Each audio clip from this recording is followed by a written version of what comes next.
At a closed-door meeting in Washington Friday, Kerry said if Middle East peace is not achieved, Israel could become an apartheid state. That remark triggered a storm of criticism. Certainly, using the term apartheid is a loaded comment, and that's what had Republicans, as well as some Democrats, up in arms over Secretary of State John Kerry's remark. This is beyond something requiring an apology. I think this is a resigning type statement. That's right. Anchors, pundits, and lawmakers alike have been outraged over John Kerry daring to compare Israel to apartheid in South Africa. While the media feigns anger over Kerry foreseeing potential apartheid in the future, let me break down the reality. Israel is already an apartheid state. In fact, instances of institutionalized segregation in the country abound. For starters, Israel has a permit system which restricts travel for ethnic Palestinians in the West Bank, limiting where they can live unless they obtain permits from the Israeli government. These checkpoints aren't all that dissimilar from South Africa's past system, which restricted movement for blacks.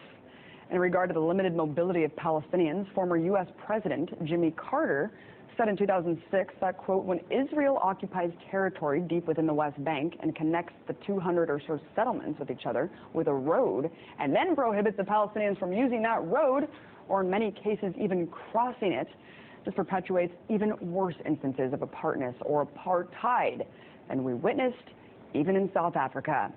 Wow. But as the last half-century shows, the gradual takeover of Palestinian land by Israeli colonies means that every day Palestinians are left with less and less land to call their own. And less land means less rights. Following the 1948 designation of Israel as the Jewish state, the land was effectively cleansed of Palestinian inhabitants. You need only look at the demographics today, where nearly 70% of Gaza residents once lived where it's now considered southern Israel.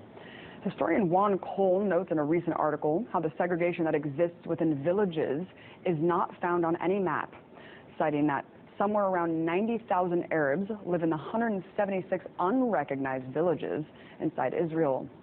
The inhabitants of these villages are considered internal refugees, displaced after the 1948 war, having fled their homes with nowhere else to go.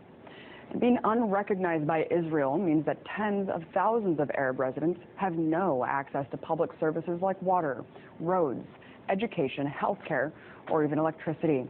But hey, we have to be careful, not get carried away and start comparing Israel to South Africa, right?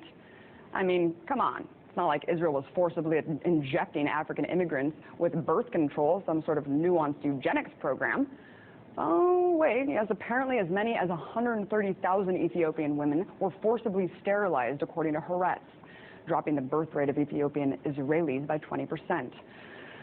All right, but at least Israel didn't uphold a law banning Palestinians from living with their spouses in Israel, right? Oh, wait, they did.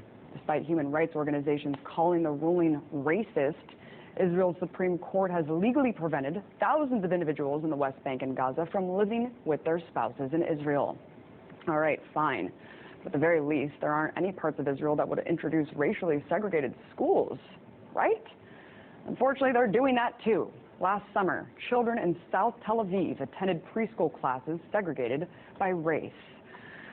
So, knowing all of this, is it really any wonder why we're seeing growing support for the Israel Boycott, Divestment, Sanctions Movement, or BDS, where just like South Africa, an international movement is galvanizing to divest and boycott Israel for its apartheid system? So, given the emotional reaction to anyone simply criticizing the Israeli government, these unpopular truths are rarely discussed. But I think it's about time we call a spade a spade. Call it segregation, call it racism, call it what you will. But institutionalized discrimination and systematic oppression over any group based on race is the definition of apartheid.